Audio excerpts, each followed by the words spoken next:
What's up, brother fam? Welcome back to a brand new whip review. Today I have the pleasure to bring you the Porsche Taycan. This is Porsche's baby electric car, first fully electric vehicle that Porsche ever produced. And in this video I'm gonna tell you the top 5 things that you need to know about this car right here. But before I get started, make sure to subscribe to the channel. Hit that subscribe button right now so you don't miss out on any other video that I'll post in the future, and also enjoy the other reviews that I have on the channel. But if you're excited to see what this car is all about, feel free to drop a like on this video right now. Without further ado, let's get in the review. Let's ride.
This is the Porsche Taycan. So pretty much we're gonna take a walk around the car as usual to see what we have on it. So starting with the front right here, one thing that you can notice is that Porsche did not lose its identity for sure.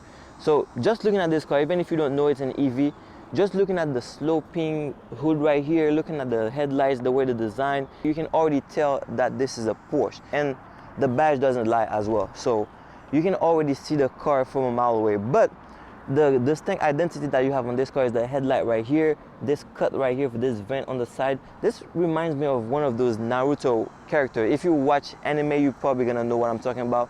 So this light right here, this is LED matrix headlights pretty much. So you have quad LED on the light. This is very distinct to the Taycan right here. And a lot of the Porsche models, they have quad little LEDs, but this one, they have small bars. And the way they are like horizontally placed, this is unique to the Taycan right here. So to the front right here, you have a huge air vent to probably cool off the radiator. You don't have an engine to cool off, but you need to cool off the battery. You need to cool off the motors for sure. So this is what this is all about. It's huge, so it's gonna take up a lot of air in the environment, that's for sure. And of course, you have the vents on the side, as I mentioned before, to channel the air to the tires, to cool off those huge brakes that you have, and you need those brakes on the car to stop this beast right here. So now let's see what we have to the side. So to the side, you have an indicator right here for your turn signal. You have massive wheels on this car. You have 21-inch wheels right here, but as standard they come with 19, and you can upgrade them to 20 and 21. So you have 21. And the rims right here are very nice. I like the contrast of the silver to the black. Is very, very nice. So this is a great choice of color for this car. It's all white. It's beautiful. And you have massive brakes on the car to pretty much help you stop this beast, because the car is really, really fast. So you need massive brakes like this to stop it. So right here you have functional air vents, so to channel the air around the car to reduce drag and aerodynamics. It's very good for sportiness. So on the base models, they're not functional, but on this one right here, they're functional and they channel the air through. So you have 2 charging ports on the car. So you have one on this side right here, on the right side. So it's pretty much a DC and an AC charger, but on the other side it's only AC. But it's very convenient that you have 2, one on each side. So right here you have the mirror, same color as the body, and you have a camera on it. So you have those handles right here. They're just like on the Tesla or on the Range Rover. They come out when you unlock the car, and when you lock the car, as I'm gonna do right now, they just go in. So now, as I'm walking to the car, I can just come up to it, and they can come up automatically, or I can just touch this without even pressing anything. Just put my hand right here and they just come up and unlock the car. So this is the keyless entry for you right here. So one cool thing about the car is that you have frameless windows on all 4 doors. That is a really cool thing. It's rare that you see this thing on a 4-door car, but it's really cool, and it's part of the luxury that you get on this car as well. And it's part of like great design language as well. So you have chrome around the windows, and look at this sloping roofline. This car is a pure coupe. I love it. It doesn't even have to be a 4 or 2 door to be a nice coupe. This is a 4 door and they nailed it perfectly. So this is nice. And the body line on this car, they're like very bold, very bold.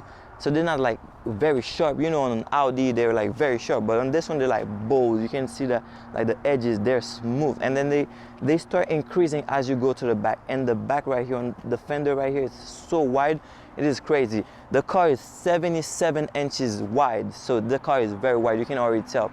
And also it's long. Look at the base right here, it's very long, so you can sit 4 people in here. It's 195.4 inches long, and for the height, it's only 54 inches tall. So it's very low to the ground, very aerodynamic. This is a nice coupe. Now let's see what we have at the back. Now, at the back, I like how they pretty much take the tail lights, they pretty much link them both together. So this is something that is becoming very common on cars nowadays, where you pretty much have one LED bar pretty much as the tail light. So it's very cool.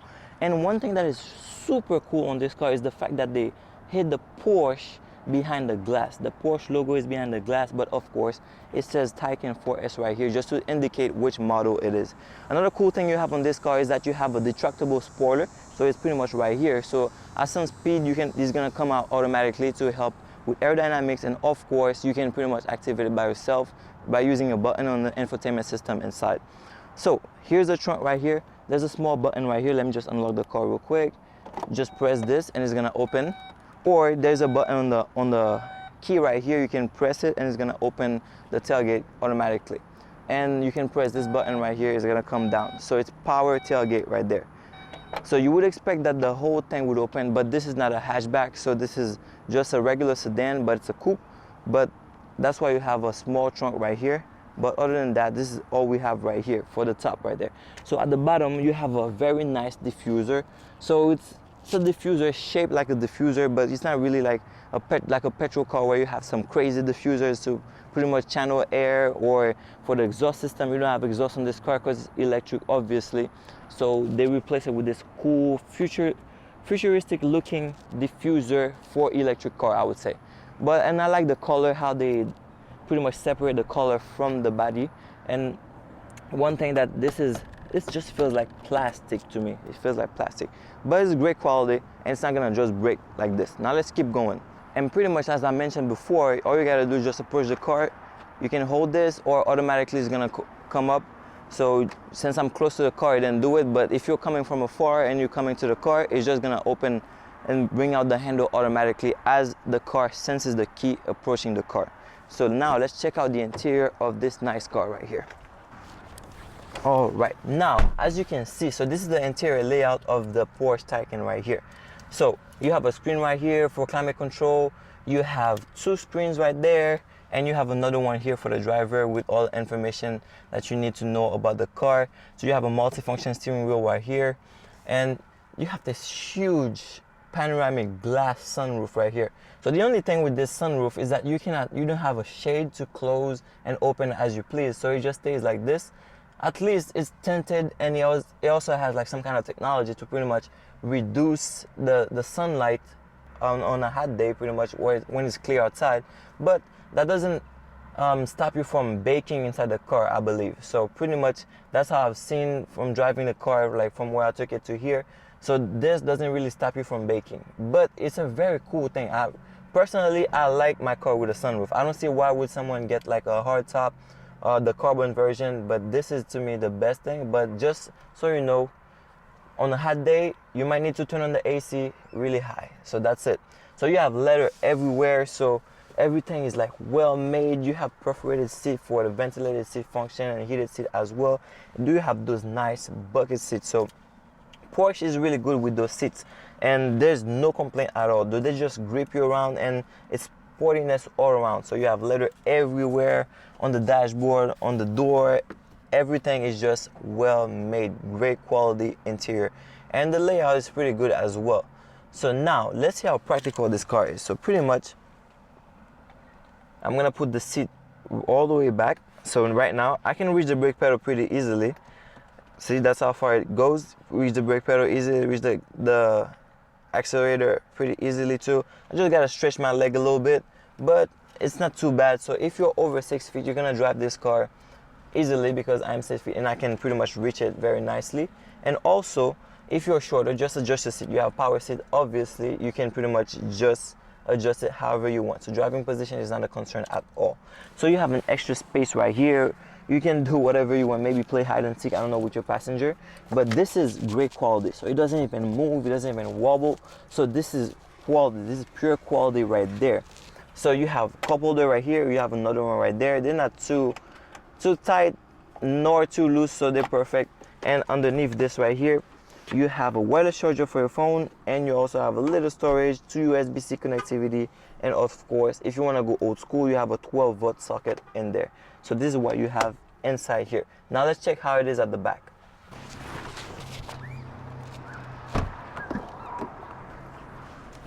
All right, so jumping at the back, you can see that I'm struggling just a little bit to sit here. It's because I still have the driver's seat pushed all the way back, but I still have decent knee room, and leg room is great in this car. The reason is because you have a lot of space underneath the seat in front of you to insert your foot. They call this a foot garage. So they have the same inside the Audi e-tron GT as well.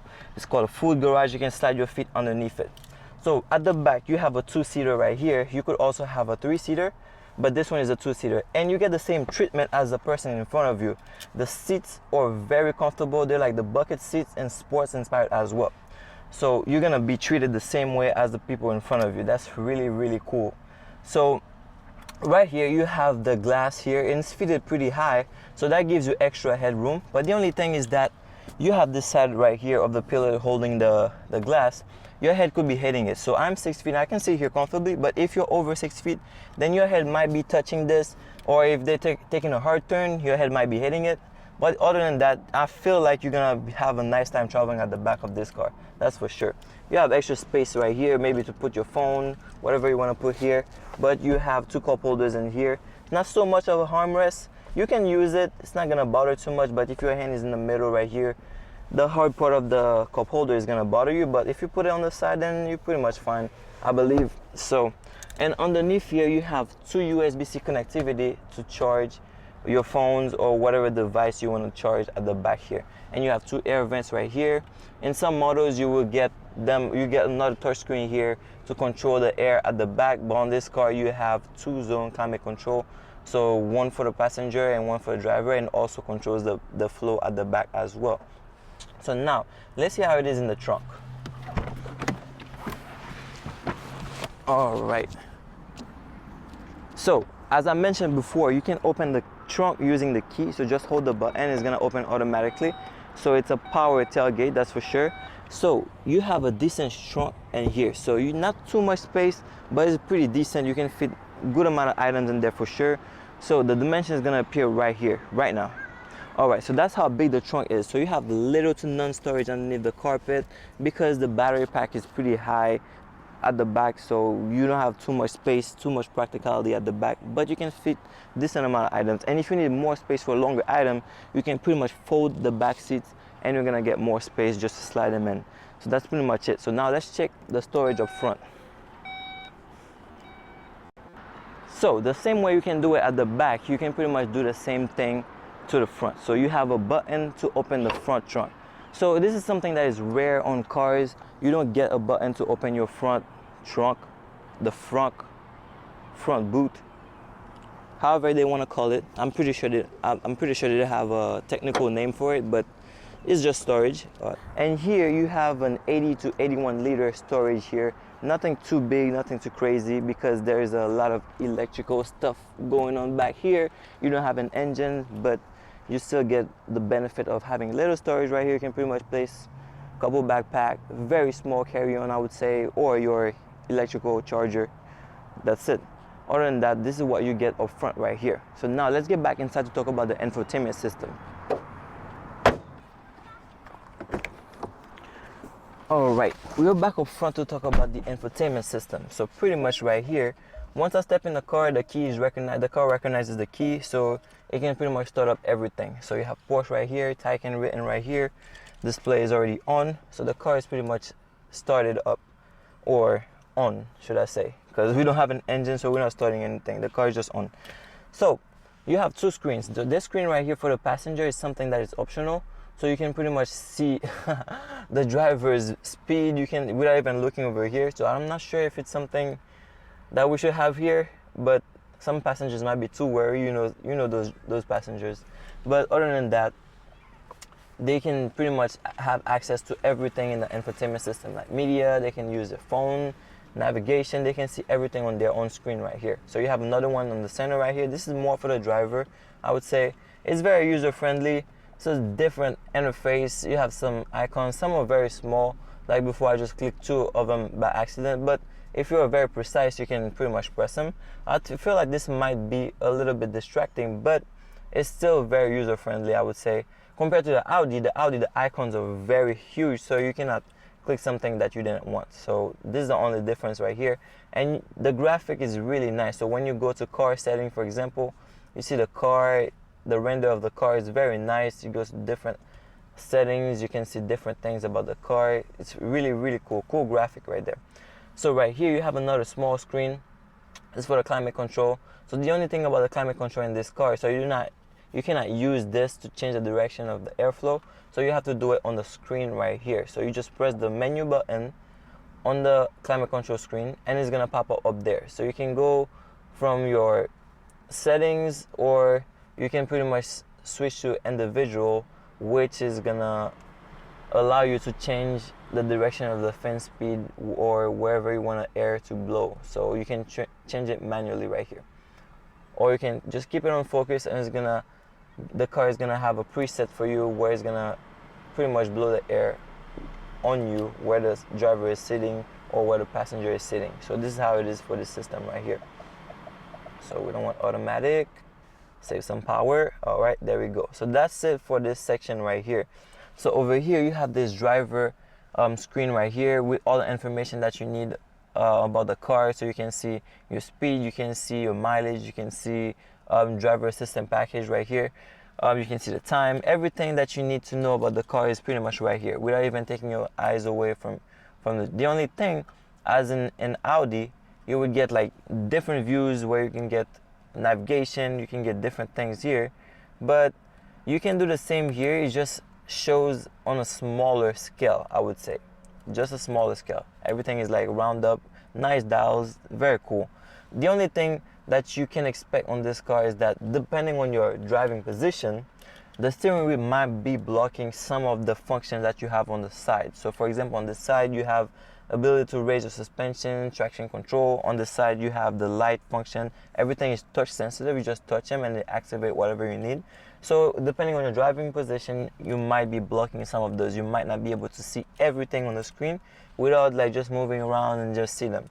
I don't know if that's an issue at all, but for a car like this, I wouldn't mind it, that's for sure. But some drivers might find it annoying. So another thing is that you have the power button on this side right here.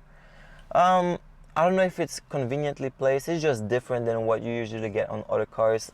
Most cars will have it right here, somewhere right here in the middle of center console, but this one is right there. So that's another thing. And here, the gear selector, I say gear selector, one thing that you need to know is that this car has 2 gears, that's for sure, and I will talk about that in a minute. But the selector is right there, and you have a parking button. So this is very different in this car. So you would expect to have everything here in the center console, but some of them are placed right here in front of the driver. Still cool. So I don't know if it's an issue for any driver, but it's something that you can get used to very easily. So right here in the center, so you have some more storage right here, and you have a wireless charger here for sure. And in this car you have Apple CarPlay. A lot of people don't have Apple, some have Android, but you don't have Android Auto in this car. And I'm pretty sure that's something they're gonna work on. Now, let's talk about the performance of this car. So, this is the Taycan 4S. So in this car, you pretty much have 2 motors. So you have over 400 horsepower on this car. And with boost mode, this car has launch control.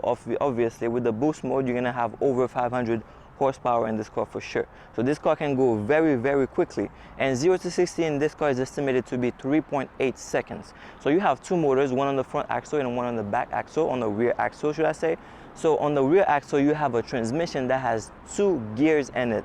So it's a really, really cool thing. That's something that is common in EVs, but since this one is pretty much the same platform as the Audi e-tron GT, so they both share the same technology. So they both have 2 gears, they have a transmission. This is rare, so you don't really hear that on a lot of EVs. All right, now let's see what the Taycan is like to drive. So pretty much I'm gonna take it on the road now. So right now I am in normal mode. So the 4S right here, I have 2 modes. I have normal mode and I have the sport mode, of course. So now I'm gonna push it just a bit, just to see. Oh my gosh. This is head banging. So, oh, yo, this is ludicrous, man. Oh my gosh. Oh my gosh. I'm not even in sport mode yet. I am not even in sport mode yet. And the car is trying to kill me already. This is crazy. Oh my gosh.